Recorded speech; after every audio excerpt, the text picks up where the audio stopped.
Hello, ladies and gentlemen, welcome back. It is me, screaming into the void of the internet. Man, yesterday was just garbage overall.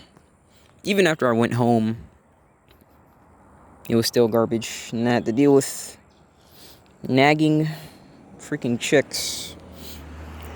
I told my friend, yesterday, listen, dude, if I ever, got involved with, a sista, please shoot me in the face.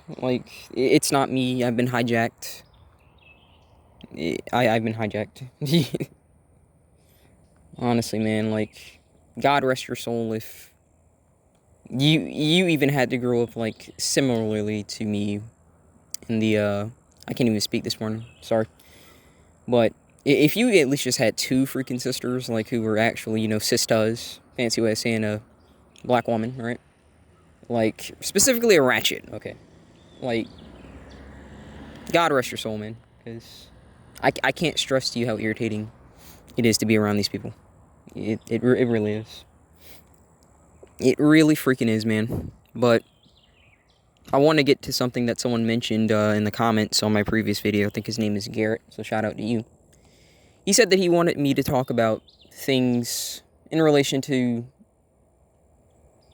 how screwed up it is as a whole that the society has made to where you're locked into one-dimensional jobs essentially when you actually have quite a few other options, but then pursuing those options is difficult. And I think what he used is mechanical work. But kind of where I say that I defer on that a bit is it's not that those kinds of positions are impossible to get.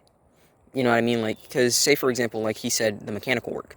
You can get mechanical work. There's a lot of trade schools where you could learn mechanic work. Heck, you could even learn mechanic work if you're fortunate enough to say you get hooked up just at a simple auto potty shop in the realm of say tire changing.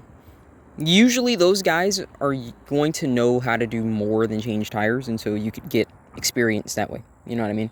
Now, that's not to say that, it's the same as getting certified, but like I said, even certifications like trade school or vocational school, you can usually get something there done, and it's a heck of a lot cheaper than, say, a college degree of any kind. The problem is the job market is so garbage that in order for you to, again, actually take that class, you need to pay for it. But considering just how difficult it is to get a job, that's kind of what the problem is. The problem is, even with the other choices that you could do, right, you aren't usually going to be certified unless you, again, could pay for the class. But if you could pay for the class, the question is, would you even be trying to do that, or would you be trying to, do something else? Because the time that you take investing into, say, a job and school could be very, very draining, could be very draining indeed. So a lot of people usually, when they have a job, they just focus everything on the job. And vice versa, when they have schoolwork, they usually focus a lot more on schoolwork. They usually will try and maybe get a job, but it's going to be part-time. But with how expensive everything is these days, it's you got to go full-time. Heck, I just had someone reply to me for a potential job, and they said, oh, we need to put you on hold because you want full-time. And so I immediately sent another email hey, listen, I'm fine with part-time too. And you got to wonder if some of these jobs are doing that on purpose, where they know everyone needs full-time, and so they're just oh, well, he wants full-time, F him, They don't even, at least this job was kind enough to just straight up say, oh, this is part-time mainly. So that could be, a nice thing. Hopefully it'll lead to something. But my thing is this, even when I was doing gig work, essentially, I used to do a lot of freelance video editing. I can't do that right now because I don't have any kind of computer. Because like I said, I gave my computer to my friend before I moved because I didn't know where we were going. And since we were homeless for a while, I didn't want to worry about trying to protect that stuff. So I gave him that. But even if I did have it here, they don't really have internet. So, I wouldn't be able to do anything anyway. So the thing that I'm trying to get at here is, even if you did try and pursue some of this stuff in the realm of gigs, it doesn't necessarily guarantee how consistently you're able to get work. because it's not my first rodeo. It's not like I don't have experience. Heck, I was an insurance agent for a while, and you can either try and be your own insurance agent, or you can try and like join, like a group, a company. And the way that the company works is the benefit that you have with the company is they get a percentage of your commission, and they supply you with clients versus you trying to find clients on yourself as like an agent, which is pretty hard. Honestly, it seems like the most consistent thing that's in abundance right now is sales and commission of any kind, like insurance, sales, stuff like that. That's like in the highest supply, but everyone hates that job, hates that kind of work, and rightly so. I can tell you, someone who's been in it, because it's not consistent. There are periods where you'll have tons and tons of people coming in and you might like make quite a bit of money. Then you'll have periods where you have no clients, and so you're just kind of screwed. And then it's a cut and throat position where it's like, hey, listen, if you aren't getting, X amount of clients, then you get cut off. So it's not like it has a whole bunch of security. Some people might disagree and say, because my friend actually works in insurance and whatnot, but trust me, it's not very easy. And his company is just kind of, they're not looking out for him, but it's like they just aren't very strict, and he was fortunate enough to have that. But that's not all companies. The thing is, the way that they've set this up with the amount of nonsense in relation to jobs, they're essentially demanding that you have a certain amount of experience consistently. They want the highest amount of experience for the most mundane of tasks. And even the most mundane of tasks still get screwed up because, like I said last time, essentially what's going on is you have stupid people. That's just the best way to say it. You just have very, very stupid people who are somehow able to keep jobs, while the people who would actually be able to do jobs clearly are being overlooked because of DEI hires and all this crap. Because listen, I don't care what anyone says. The fact that I went to, that freaking department store ahead of time, asked them what I need, and then I called them ahead of time, and they still can supply me with the simple responses to what I would need to make my first day on the job a lot easier.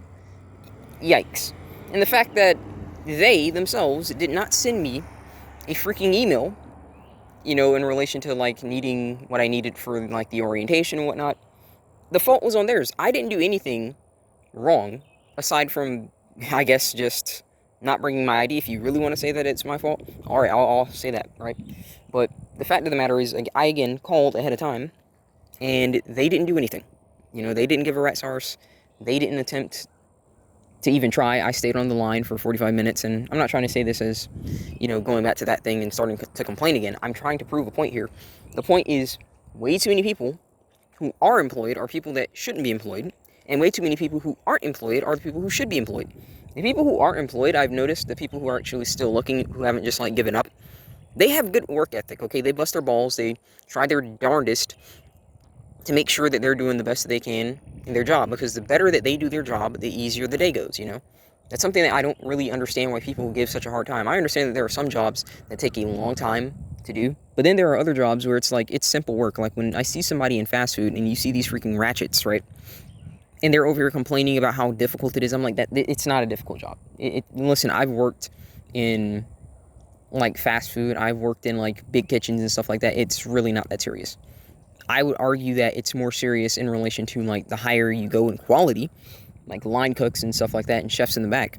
That's more serious. But if it's just fast food, you are literally just taking crap out the freezer and heating it up. It's not that complicated. And these cocksuckers still mess it up. And because they don't do it efficiently, the customers get more and more irritated because it's supposed to be fast food.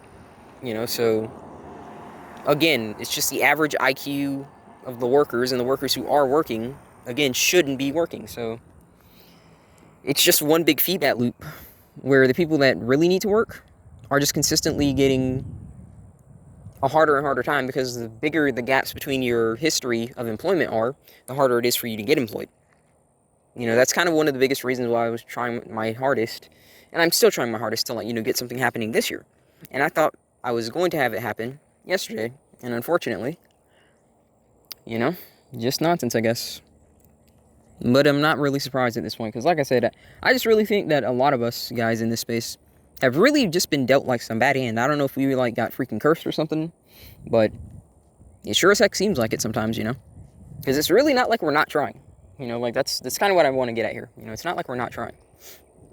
And even if we try and, again, think outside the box, it's not really that easy. Like I'm trying to get back to focusing on Garrett's point. Because thinking outside the box, it's not just as simple as I can just open a fruit stall somewhere like the olden days or something, or I can just start selling stuff. No, I need all of these regulations. I have to have all these business licenses and stuff like that. And then you have to pay that, I think, depending on what it is, sometimes monthly, sometimes yearly, sometimes even like quarterly. So that's like once every 4 months, I think. But trust me when I say that, like, that stuff's, it doesn't guarantee that it'll do well, You can make money from it, but it doesn't guarantee you'll do well. And even if you do well, it doesn't guarantee that you will consistently do well. That's something that people aren't understanding. What you need, especially in today's day and age right now, is consistency. You need consistency. And it's kind of funny because, like I said, I'm not teasing anyone, but people in my family right now, because they're actually becoming aware with how difficult it is, they're trying to get, like, hired, and they're realizing just how freaking ridiculous it is. Like, someone was trying to apply for Home Depot jobs, and he was like, why am I not, like, hearing from anyone? I was like, interesting. Interesting. Why aren't you hearing from someone? I've been doing this for years. What the heck are you talking about? This is something that I was saying to boomers a lot, man. And the only reason why boomers can even get something is because they were fortunate enough to go live in an age where, they could just walk in a store and be working maybe the next day.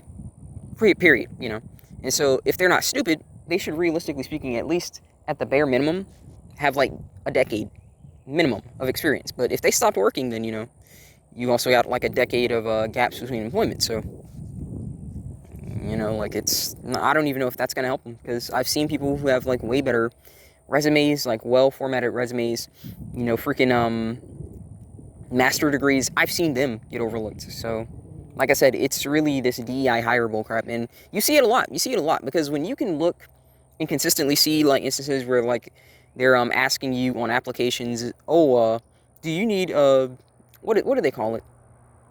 I'm trying to think of the word. It starts with like a I think it starts with a C, but I can't remember. I can't remember the word, but they're essentially saying if you need better assistance, like if you need to have this like spoken in Spanish, do you need to have like a Spanish person speaking? I'm like, hold up. Okay, accommodation. There we go. Accommodation. I don't know why I said C. I was thinking about the C in accommodation, but accommodation, right? They essentially ask, do you need accommodation for like, Spanish or anything? And I'm like, hold up. What the heck is going on in America where somebody comes to this country, the national language is English, and yet you go out of your way to help them? How is that not, again, discrimination against Americans and people who only speak one language? That doesn't make sense. If they come here, they should speak English. Simple as that. If I go to Japan, I shouldn't demand that they speak English. It should be that I have to speak Japanese. That's really what it is. Even if they know English, the national language in Japan is Japanese. That's not how that works. So the fact that they do it here just kind of shows how insane everything is going on in the job market here these days. How should I say this, dude? The simple answer is this, okay?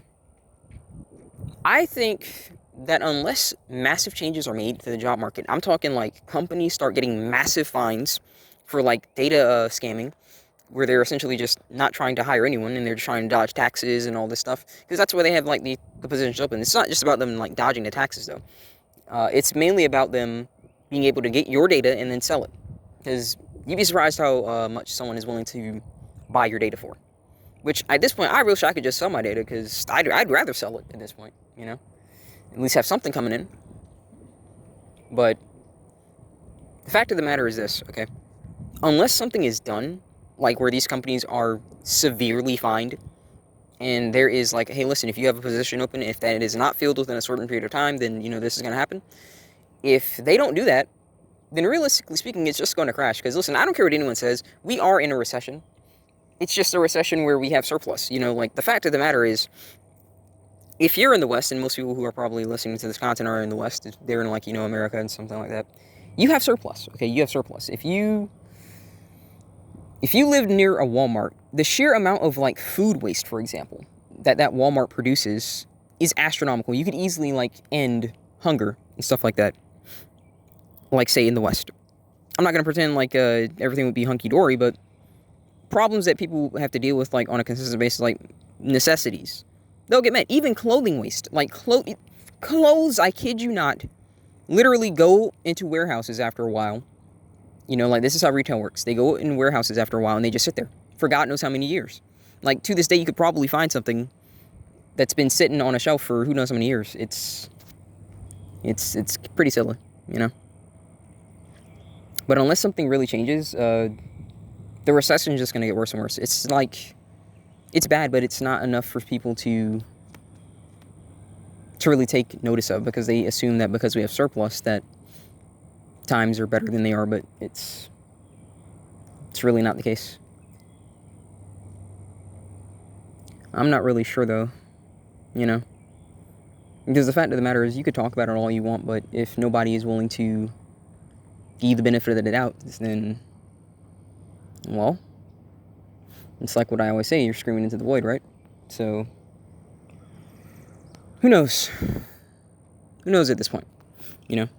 I think that's the worst part about it. It's like, I think internally people know it's effed, but they'd rather still pretend like it's not, just because they don't like thinking about that stuff. So, I think that's what makes it, like, worst of all. They know it's effed, but they don't want to do anything about it, so they just pretend like everything's hunky-dory. But I think I'm going to end it here, because still kind of frustrated with what happened yesterday, but I'm not letting it weigh on me too much. I just got to keep at it. I've been looking at, like, places where they have, like, unemployment stuff. Not necessarily like EBT or anything, but, like, places where they try and, air quotes, help you get a career, or, like, review your resume and stuff like that. But what I'm noticing is those places don't even, like, have jobs. They just... It's really just them just having you come in, and, like, they just waste your time, in my opinion. So, yeah, I don't know, man. I don't know. They're essentially just trying to say what you'd have to do with, like, X amount of money to live comfortably, and the fact of the matter is, I know what I need to do. Like, what you need to do in general these days is, like, cut as many costs as you can. That's kind of why I said I'd live in a room, to, you know, basically make sure that I always can pay my rent. So, I already know that. What I need to know is where are real and fake jobs, and the fact that they don't have any freaking places where they can tell you that is all that you need to know for how screwed up everything is. But, like I said, I'm going to just go ahead and end it here before I keep random rambling. Thank you guys for listening to me. God bless. I will see you next time.